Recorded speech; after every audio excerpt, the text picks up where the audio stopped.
Hi friends, പുതിയൊരു വീഡിയോയിലേക്ക് എല്ലാവർക്കും സ്വാഗതം. വസുന്ധര നിധിയെയും ഗൗതമിനെയും വേർപിരിക്കാൻ വേണ്ടി രേണുകയെ കൂട്ടുപിടിച്ച് ശിവാനിയെ വീണ്ടും അവിടേക്ക് കൊണ്ടുവരാൻ തീരുമാനിക്കുകയാണ്. നിധിയെ തോൽപ്പിക്കാൻ വേണ്ടി ശിവാനിയെയും കൂട്ടുപിടിച്ച് ഗൗതമിനെ പിരിക്കണം എന്നുള്ള ഒറ്റ ചിന്തയായിരിക്കും വസുന്ധരയുടെ മനസ്സിലുണ്ടാവുക. പക്ഷേ വസുന്ധരയ്ക്ക് നടക്കാത്ത ഒരു സ്വപ്നം തന്നെയായിരിക്കും നിധിയെയും ഗൗതമിനെയും വേർപിരിക്കുക എന്നുള്ളത്. അങ്ങനെ ശിവാനി ഗൗതമിൻ്റെ വീട്ടിലേക്ക് വരികയാണ്.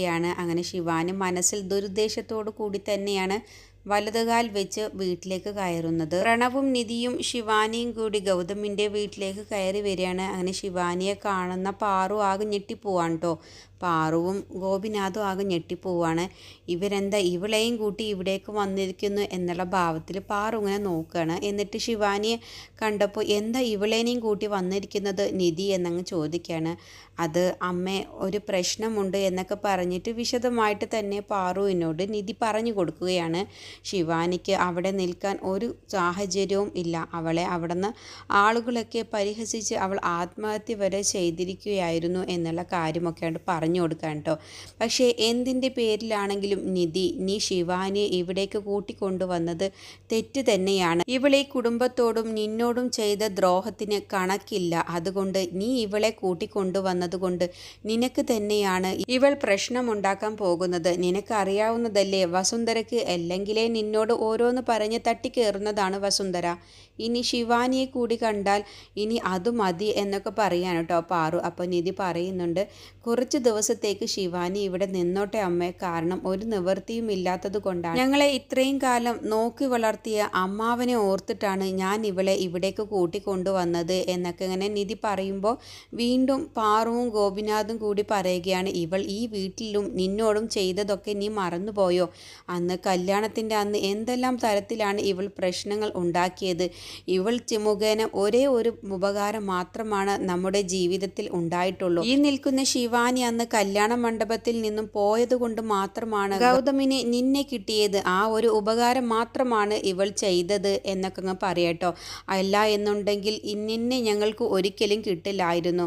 ആ ഒരു കാരണത്താൽ മാത്രമാണ് ഇവൾ ചെയ്തു കൂട്ടിയ ദ്രോഹങ്ങളെല്ലാം മറക്കുന്നത് തന്നെ എന്നൊക്കെ പറയാണ്. അപ്പോൾ പ്രണവ് പറയുകയാണ്, അമ്മേ, ഞാനാണ് ശിവാനിയെ ഇവിടേക്ക് കൂട്ടിക്കൊണ്ടുവരാൻ വേണ്ടി ആദ്യം തന്നെ പറഞ്ഞത് എന്ന് പറയുമ്പോൾ, പ്രണവ്, നീ മിണ്ടാതിരിക്കുന്നുണ്ടോ? നീ എന്തറിഞ്ഞിട്ടാണ് ഈ സംസാരിക്കുന്നത്? ഇവളെയൊന്നും ഒരിക്കലും വിശ്വസിക്കാൻ കഴിയില്ല. ഇവളെയൊന്നും ഒരിക്കലും തെറ്റിതിരുത്താനും കഴിയില്ല. ഇവൾ മുഖാന്തരം ഇനി നിധിക്കാവും ഈ വീട്ടിൽ പ്രശ്നങ്ങൾ വരാൻ പോകുന്നത് എന്ന് വീണ്ടും പാറു അങ്ങ് പറയാൻ. അങ്ങനെ പാറുവും ഗോപിനാഥും കൂടി ശിവാനി അവിടെ നിൽക്കുന്നത് ഇഷ്ടമില്ല എന്നുള്ള ഭാവത്തിൽ തന്നെയാണ് സംസാരിക്കുന്നത്. അങ്ങനെ ശിവാനി ഒരു അടവങ്ങ് എടുക്കുകയാണ് കേട്ടോ. ഞാൻ കാരണം നിധി, നിനക്ക് ഒരിക്കലും ജീവിതത്തിൽ ഒരു ബുദ്ധിമുട്ടും വരാൻ പാടില്ല. അതുകൊണ്ട് ഞാൻ ഇവിടെ നിന്നും പോയിക്കോളാം. ഞാൻ പോയി കഴിഞ്ഞാലും എനിക്ക് ഇനി ജീവിതത്തോട് ഒരു ആഗ്രഹവുമില്ല. എനിക്ക് ജീവിക്കണമെന്നത് പോലും ഒരു ഒട്ടും തന്നെ ആഗ്രഹമില്ലാത്തത് കൊണ്ട് ഞാൻ എവിടെയെങ്കിലും പോയി മരിച്ചോളാം എന്നൊക്കെ പറഞ്ഞ് വീണ്ടും അവിടെ നിന്ന് ശിവാനി അഭിനയിച്ചുകൊണ്ട് അങ്ങ് പോകാൻ വേണ്ടി നിൽക്കുകയാണ്. അപ്പോൾ നിധി, നീ പോവല്ലേ ശിവാനി, അവിടെ നിൽക്ക് എന്നും പറഞ്ഞ് നിധി അവിടെ തന്നെ നിർത്തുകയാണ് കേട്ടോ. എന്നിട്ട് പാറുവിനോട് വീണ്ടും പറയുകയാണ്, അമ്മേ, ഞാൻ പറയുന്നതൊന്ന് മനസ്സിലാക്ക്. ഇവൾ കുറച്ച് ദിവസം ഇവിടെ നിന്നോട്ടെ. എന്നിട്ട് ഇവൾക്ക് ജോലി എത്രയും പെട്ടെന്ന് കണ്ടുപിടിച്ച് ജോലി കിട്ടിക്കഴിഞ്ഞാൽ പിന്നെ ഇവൾ ഒരു ഹോസ്റ്റലിലേക്ക് മാറിക്കോളും. അതുവരെ ശിവാനി ഇവിടെ നിന്നോട്ടെ അമ്മേ, ഇനി ഒരു പ്രശ്നവും ഇവൾ മുഖാന്തരം ഉണ്ടാവില്ല എന്നൊക്കെ പറഞ്ഞ് നിൽക്കുന്ന സമയത്താവും അവിടേക്ക് വസുന്ധര ഒന്നും അറിയാത്ത ഭാവത്തിൽ അഭിനയിച്ചുകൊണ്ട് തന്നെ അങ്ങ് വരികയാണ്. എന്നിട്ട് പറയുകയാണ്, എന്താണ് ഇവൾ ഇവിടെ? ഇപ്പോൾ ഇവളുടെ ഏട്ടത്തിയെ തന്നെ ഇവിടെ നിന്ന് തുരത്താൻ വേണ്ടിയിട്ടാണ് ഞാൻ നോക്കുന്നത്. അത് കഴിഞ്ഞ് ഇപ്പോൾ ഇവളുടെ അനിയത്തിയെയും കൂട്ടി ഇവിടേക്ക് വന്നിരിക്കുന്നു. അതും ഇവളെ പോലെയുള്ളവരൊന്നും ഒരിക്കലും ഈ വീട്ടിലേക്ക് കയറ്റാൻ കൊള്ളില്ല. ഇവൾ 100 പവൻ്റെ ആഭരണവും മോഷ്ടിച്ച് അന്ന് മണ്ഡപത്തിൽ നിന്നും ഒളിച്ചോടി പോയവളാണ്. പിന്നെ എന്തിനാണ് ഇവിടേക്ക് കൂട്ടിക്കൊണ്ടുവന്നത് എന്നും പറഞ്ഞ് വസുന്ധര അങ്ങ് ചൂടായിട്ട് തന്നെ അഭിനയിക്കാൻ കേട്ടോ. ഇവരുടെ വീട്ടിൽ നിന്നും ഒരുത്തി തന്നെ വന്ന് ഇവിടെ പെടാപ്പാട് പെടുത്തുകയാണ്. ഇനി വേറൊരുത്തിയെ കൂടി കൂട്ടിക്കൊണ്ടുവന്നിരിക്കുന്നു. എന്തിന്റെ പേരിലാണ് ഇവരെ പോലെയുള്ളവരൊന്നും ഈ വീട്ടിൽ താമസിക്കാൻ പറ്റില്ല. ഇത് എൻ്റെ വീടാണ്, അതുകൊണ്ട് തന്നെ ഇവരെ ഇറക്കി വിട്ടോളണം എന്നും പറഞ്ഞ് വസുന്ധര അങ്ങ് അഭിനയിക്കാൻ കേട്ടോ. അപ്പോൾ ആകെ അന്തം വിട്ടുകൊണ്ട് തന്നെ ഇവരെന്താ ഇങ്ങനെ പറയുന്നത് എന്നുള്ള ഭാവത്തിൽ ശിവാനി വസുന്ധരയുടെ മുഖത്തേക്ക് അത് നോക്കാം കേട്ടോ. അപ്പോൾ വസുന്ധര കണ്ണിറുക്കിക്കൊണ്ട് അങ്ങ് കാണിക്കുകയാണ്. അപ്പോൾ അപ്പോൾ ശിവാനിക്ക് മനസ്സിലാവുകയാണ് ഇത് വസുന്ധരയുടെ അഭിനയം തന്നെയാണ് എന്നുള്ളത്.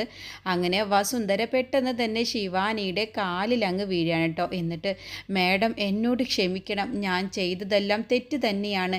പക്ഷേ ഒരു കാര്യം മാഡം മനസ്സിലാക്കണം, അന്ന് ഞാൻ ഗൗതം സാറിനെ ഒരിക്കൽ പോലും ഞാൻ കല്യാണം കഴിക്കണമെന്ന് ആഗ്രഹിച്ചിട്ടില്ല. എൻ്റെ അമ്മയാണ് എന്നെയും ഗൗതം സാറിനെയും ഒന്നിപ്പിക്കാൻ നോക്കിയത്. അമ്മയുടെ ആഗ്രഹത്തിന് ഞാൻ പിന്നെ തടസ്സം പറയാതെ നിന്നതാണ്. അമ്മ എന്തെങ്കിലും ഒരു പിടിവാശി പിടിച്ചാൽ അതങ്ങ് നടത്തുന്ന ആൾ തന്നെയായിരുന്നു അമ്മ. അതുകൊണ്ട് മാത്രമാണ് ഞാൻ ഈ വിവാഹത്തിന് സമ്മതിച്ചത് തന്നെ. പക്ഷേ എൻ്റെ മനസ്സിൽ അപ്പോഴും ഇപ്പോഴും കുറ്റബോധം തന്നെയാണ്. അത് നിധിയുടെ ജാതകവും തട്ടിയെടുത്തോണ്ടാണല്ലോ ഞാൻ ഗൗതം സാറിൻ്റെ ജീവിതത്തിൽ പോകുന്നത് എന്നുള്ള കുറ്റബോധം എൻ്റെ മനസ്സിൽ ഉണ്ടായിരുന്നു. അപ്പോൾ അതൊക്കെ കേൾക്കുമ്പോൾ നിധി ആകെ ഞെട്ടിപ്പോവാണ്. ശിവാനി എന്താ ഈ പറയുന്നത്, അഭിനയിക്കുക തന്നെയാണല്ലോ ശിവാനിയും എന്നുള്ള ഭാവത്തിൽ ഇങ്ങനെ നിധി ഇവൾ പറയുന്ന ഓരോ വാക്കുകളും കേട്ടിട്ട് അന്തം വിട്ടുകൊണ്ട് നിൽക്കാൻ കേട്ടോ. എന്നിട്ട് ശിവാനി വീണ്ടും വസുന്ധരയുടെ കാലിൽ നിന്ന് വീഴാതെ വീണ്ടും പറയുകയാണ്, എനിക്ക് ഈ കുറ്റബോധം താങ്ങാനാവാതെയാണ് ഞാൻ അന്ന് മണ്ഡപത്തിൽ ഓടിപ്പോയത് തന്നെ. ഗൗതം സാറിൻ്റെ ജീവൻ രക്ഷിക്കാൻ വേണ്ടിയിട്ടാണ് ഞാൻ അവിടെ നിന്നും ഓടിപ്പോയത്. ഗൗതം സാർ നിധിയെ കല്യാണം കഴിച്ചാൽ മാത്രമാണ് ഗൗതം സാറിൻ്റെ ആയുസ്സിന് ദോഷം വരാതിരിക്കുകയുള്ളൂ എന്നുള്ളത് എനിക്കറിയാം. അതുകൊണ്ടാണ് ഞാൻ അവിടെ നിന്നും ഇറങ്ങിപ്പോയത്. അല്ലാതെ ഞാൻ ഗൗതം സാറിനെ വഞ്ചിക്കാൻ ഒരിക്കൽ പോലും നോക്കിയിട്ടില്ല. ഗൗതം സാറിൻ്റെ ജീവന് രക്ഷിക്കാൻ വേണ്ടിയിട്ടാണ് ഞാൻ മണ്ഡപത്തിൽ നിന്നും പോയത് എന്നൊക്കെ പറഞ്ഞ് ശിവാനി അങ്ങ് പൊട്ടിക്കരഞ്ഞുകൊണ്ട് തന്നെ വസുന്ധരയുടെ കാലിൽ വീണ് അഭിനയിച്ച് തകർക്കാൻ കേട്ടോ. അങ്ങനെ വസുന്ധരയ്ക്ക് മനസ്സിലാവുകയാണ്, രേണുക എന്നോട് ഫോണിൽ വിളിച്ച് പറഞ്ഞിരുന്നു ശിവാനി വസുന്ധരയുടെ കാലിൽ വീണ് ഇങ്ങനെ ഒരു അഭിനയം അഭിനയിക്കും. അത് കേൾക്കുമ്പോൾ വസുന്ധര മേഡം ശിവാനിയെ അവിടെ നിർത്തണം എന്നുള്ള കാര്യമൊക്കെ പറഞ്ഞിട്ടുണ്ടാവും കേട്ടോ ആദ്യം തന്നെ. അങ്ങനെ വസുന്ധരയുടെ മനസ്സ് അലിയിക്കുന്ന കാര്യങ്ങൾ ശിവാനി പറയുന്നത് കേൾക്കുമ്പോൾ വസുന്ധര അങ്ങ് സമ്മതിക്കാൻ കേട്ടോ ശിവാനിയെ അവിടെ തന്നെ നിർത്താൻ വേണ്ടിയിട്ട്. എന്നിട്ട് ഇതെല്ലാം തന്നെ ശിവാനിയുടെയും വസുന്ധരയുടെയും നാടകം തന്നെയാണ്. അതൊക്കെ കണ്ടുകൊണ്ട് നിൽക്കുന്ന നിധിക്ക് കാര്യം മനസ്സിലാവുകയാണ്. ഇവൾ എന്തോ ഒരു ദുരുദ്ദേശത്തോടു കൂടി തന്നെയാണല്ലോ ഈ വീട്ടിലേക്ക് കയറി വന്നിരിക്കുന്നത്. ശിവാനി വസുന്ധര മേഡത്തിനോട് പറഞ്ഞതെല്ലാം തന്നെ നുണയാണ് എന്നുള്ള കാര്യം നിധിക്ക് മനസ്സിലാവുകയാണ്. അങ്ങനെ ശിവാനി വസുന്ധരയുടെ കാലിൽ നിന്നും വീഴാതെ തന്നെ തൊഴുതുകൊണ്ട് വസുന്ധരയോട് പറയണ, ഞാനൊരു തെറ്റും ചെയ്തിട്ടില്ല. എൻ്റെ അമ്മയ്ക്ക് വേണ്ടിയിട്ടാണ് ഞാൻ ഇങ്ങനെയൊക്കെ ചെയ്തത്. പക്ഷേ എനിക്ക് ആ കുറ്റബോധം കൊണ്ട് തന്നെയാണ് ഞാൻ അവിടെ നിന്ന് ഓടിപ്പോയത്. ഗൗതം സാറിൻ്റെ ജീവന് ഒരു ആപത്തും വരരുത് എന്ന് കരുതിയിട്ട് തന്നെയാണ്. നിധിയെ കല്യാണം കഴിച്ചാൽ മാത്രമാണ് ഗൗതം സാറിൻ്റെ ജീവിതത്തിന് ദോഷം വരാതിരിക്കൂ എന്ന് മനസ്സിലാക്കിയത് കൊണ്ട് തന്നെയാണ് ഞാൻ അവിടെ നിന്നും പോയത്. ഞാൻ തെറ്റ് ചെയ്തതിന് എനിക്ക് മാപ്പ് തരണം. കുറച്ച് ദിവസം ഞാൻ ഇവിടെ നിൽക്കാൻ എന്നെ മാഡം അനുവദിക്കണം. എനിക്കൊരു ജോലി കിട്ടിക്കഴിഞ്ഞാൽ ഞാൻ പിന്നെ ഇവിടെ നിന്നും പോയിക്കോളാം. എൻ്റെ വീട്ടിൽ പോയി നിൽക്കാൻ പറ്റാത്ത ഒരു അവസ്ഥയാണ് എനിക്കിപ്പോൾ ഉണ്ടായിട്ടുള്ളത്. അതുകൊണ്ടാണ് ഞാൻ ഇവിടേക്ക് വന്നത് എന്നൊക്കെ പറഞ്ഞ് തൊഴുതുകൊണ്ട് തന്നെ വസുന്ധരയോട് അങ്ങ് പറയണ്ട. അങ്ങനെ വസുന്ധരയുടെ മനസ്സിൽ ഇവൾ നന്നായിട്ട് തന്നെ അഭിനയിക്കുന്നുണ്ട് എന്നുള്ള ചിന്ത മനസ്സിൽ വരുന്നുണ്ട്. എന്നിട്ട് പറയുകയാണ്, എല്ലാ ഏട്ടത്തി എന്താണ് വേണ്ടത്? അപ്പോൾ നിധി പറയുകയാണ്, ഇവിടെ നിന്നോട്ട് മാഡം പാവമാണ് എന്ന് പറയുമ്പോൾ വസുന്ധര മനസ്സിൽ ചിന്തിക്കുകയാണ്, ഇവൾ പാവമാണെന്നോ അല്ലയോ എന്നുള്ളതൊക്കെ എനിക്ക് നന്നായിട്ട് അറിയാം. നിന്റെ ജീവിതം കുളം തോണ്ടാനാണ് ഇവൾ ഇവിടെ നിൽക്കുന്നത് തന്നെ. അതുകൊണ്ട് നീ അവളെക്കുറിച്ച് പാവമെന്നൊന്നും എന്നോട് പറയാൻ നിൽക്കണ്ട എന്നുള്ള ഭാവത്തിൽ വസുന്ധര നിധിയുടെ മുഖത്തേക്ക് നോക്കുകയാണ് കേട്ടോ. എന്നിട്ട് പാറുവിനോട് പറയുകയാണ്, ഏട്ടത്തി കണ്ടില്ലേ, ഇവൾ തെറ്റ് ചെയ്തിട്ടുണ്ട്. അതൊക്കെ തന്നെ ശരി തന്നെയാണ്. പക്ഷേ ഇവൾ ചെയ്ത തെറ്റ് തിരുത്താൻ വേണ്ടിയിട്ടാണ് ഇവൾ ശ്രമിക്കുന്നത്. അതുകൊണ്ട് കണ്ടില്ലേ, ഇവൾ എൻ്റെ കാലിൽ വീണ് മാപ്പ് പറയുന്നത്. അങ്ങനെ തെറ്റ് ചെയ്തിട്ടുണ്ടെങ്കിൽ അത് തിരുത്തുകയാണ് വേണ്ടത്.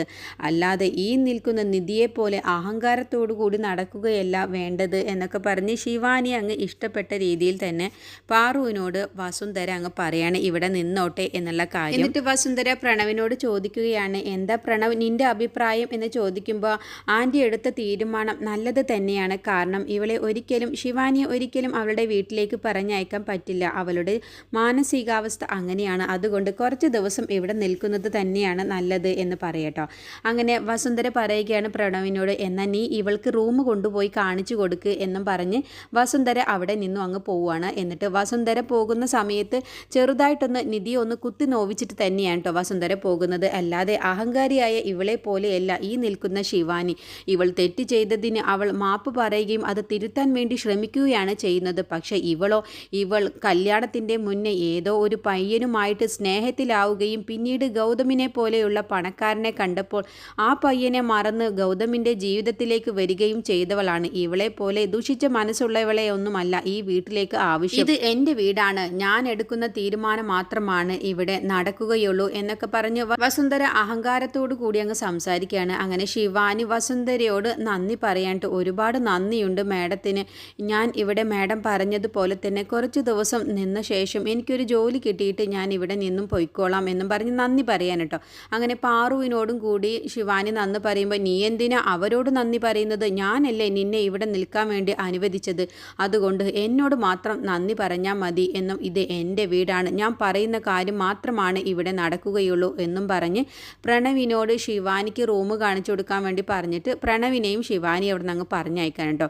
അങ്ങനെ വസുന്ധര പോയി കഴിഞ്ഞ ശേഷം പാറു പറയുന്നുണ്ട് നിധിയോളെ, എനിക്കെന്തോ മനസ്സിലൊരു സമാധാനവുമില്ല, ശിവാനി എന്തോ ദുരുദ്ദേശത്തോടു കൂടി തന്നെയാണ് ഇവിടേക്ക് വന്നത് എന്ന് എൻ്റെ മനസ്സ് പറയുന്നു. എന്തായാലും മോളൊന്ന് ശ്രദ്ധിക്കണം, എനിക്ക് ഒരിക്കലും ശിവാനിയെ അംഗീകരിക്കാൻ കഴിയുന്നില്ല. ശിവാനിയൊന്നും ഒരിക്കലും മനസ്സുകൊണ്ട് പശ്ചാത്തപിക്കുന്നവളല്ല, അവളുടെ മനസ്സൊക്കെ ദുഷിച്ച മനസ്സ് തന്നെയാണ്. അവളുടെയും അവളുടെ അമ്മയുടെയും നിന്നോട് ചെയ്ത ദ്രോഹങ്ങളൊക്കെ വെച്ച് നോക്കുമ്പോൾ ഒരിക്കലും ശിവാനിയുടെ മനസ്സ് നന്നാവും എന്ന് എനിക്ക് തോന്നുന്നില്ല എന്നൊക്കെ പറഞ്ഞ് പാറു നിധിയോട് അങ്ങ് ഉപദേശിക്കാം. പിന്നീട് നിധി ശിവാനിയെ കാണാൻ വേണ്ടി ശിവാനിയുടെ അടുത്തേക്ക് ചെല്ലുന്നുണ്ട്. എന്നിട്ട് നിധി പറയുന്നുണ്ട്, നീ നിന്റെ മനസ്സിൽ എന്തെങ്കിലും ദുരുദ്ദേശം വെച്ചിട്ടാണ് ഇവിടേക്ക് വന്നിട്ടുള്ളത് എങ്കിൽ അതിന് വെച്ച വെള്ളം അങ്ങ് വാങ്ങി വെച്ചേക്ക്, നിന്റെ ഒരു നാടകവും ഇവിടെ നടക്കാൻ പോകുന്നില്ല എന്നൊക്കെ പറഞ്ഞ് ഭീഷണി സ്വരത്തിൽ തന്നെ നിധി ശിവാനിയോട് അങ്ങ് സംസാരിക്കുകയാണ്. എന്നിട്ട് നിധി പോയി കഴിഞ്ഞ ശേഷം ശിവാനി മനസ്സിലിങ്ങനെ ചിന്തിക്കുകയാണ്, നീ എൻ്റെ അടുത്ത് വന്ന് ഒരു കാര്യവും പറഞ്ഞിട്ട് കാര്യമില്ല, ഞാൻ എന്തിനാണ് ഇവിടേക്ക് വന്നത് എന്നുള്ളത് എനിക്കും വസുന്ധര മേഡത്തിനും അറിയുകയുള്ളൂ, അത് ഞാൻ ചെയ്തിരിക്കും എന്നൊക്കെ ഇങ്ങനെ പകയോടുകൂടി ശിവാനി മനസ്സിലിങ്ങനെ ചിന്തിച്ചു കൂട്ടാണ്.